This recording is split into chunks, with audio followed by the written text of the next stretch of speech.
আসসালামু আলাইকুম শিক্ষার্থী বন্ধুরা, আশা করি তোমরা অনেক অনেক বেশি ভালো আছো। আজকে লার্নিং ফার্স্ট পেজ থেকে বীজগাণিতিক রাশি অর্থাৎ 9.1 এবং 9.2 এর গুরুত্বপূর্ণ সৃজনশীল নিয়ে তোমাদের সামনে হাজির হলাম। আশা করি তোমরা আমাদের সঙ্গে থাকলে অনেক বেশি উপকৃত হবে। শিক্ষার্থী বন্ধুরা, দেখো আমি একটা সৃজনশীল লিখেছি।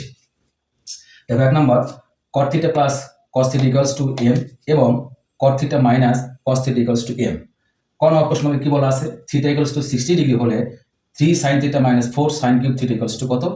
খ নাম্বার, দেখো m ভাগ n equals to 2 plus √3 divided by 2 minus √3 হলে tan θ এর মান নির্ণয় করো। গ নাম্বার যেটা বলা আছে যে m square minus n square whole square equals to 16 mm। দেখো শিক্ষার্থী বন্ধুরা, এই ধরনের সৃজনশীল কিন্তু এই টাইপের সৃজনশীল প্রত্যেকটা পরীক্ষায় কিন্তু আসে। তো আশা করি তোমরা মনোযোগ সহকারে আমাদের সঙ্গে থাকবে এবং অঙ্কটা বোঝার চেষ্টা করবে। চলো আমরা ক নাম্বারটা করে ফেলি। দেখো ক নাম্বার কি বলে দেওয়া আছে, দেখো দেখো ক নাম্বারটা, দেখো কন্ডিশন কিন্তু দেয়া আছে, তাহলে আমরা দেখে নিই। দেখো 3 sin θ মাইনাস 4 sin কিউব θ, তাই তো শিক্ষার্থী বন্ধুরা? এখন খেয়াল কর, এখন দেখো আমাদের θ ইকুয়ালস টু 60 দেওয়া আছে, তার মানে এই প্রদত্ত রাশিতে যে জায়গাটায় আমাদের θ আছে সেখানে আমাদের 60 ডিগ্রি বসিয়ে দেবো, তাই তো শিক্ষার্থী বন্ধুরা?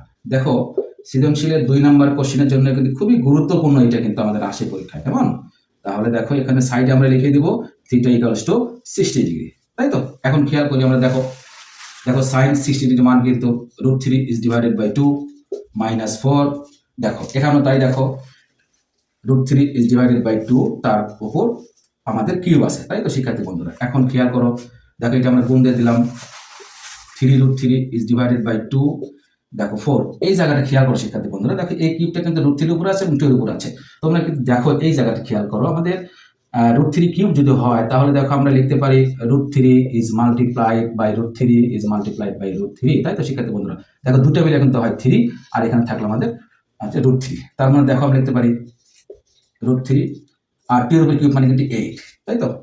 এখন খেয়াল করো, দেখো এই জায়গাতে 3√3 ইজ ডিভাইডেড বাই 2 কাটাকাটি করে 2 হয়, দেখো তার মানে আমাদের লিখতে পারি 3√3 is divided by 2 equals to আমাদের 0। তাহলে দেখো প্রদত্ত রাশির মান কিন্তু আমাদের এইটা ইকুয়ালস টু 0।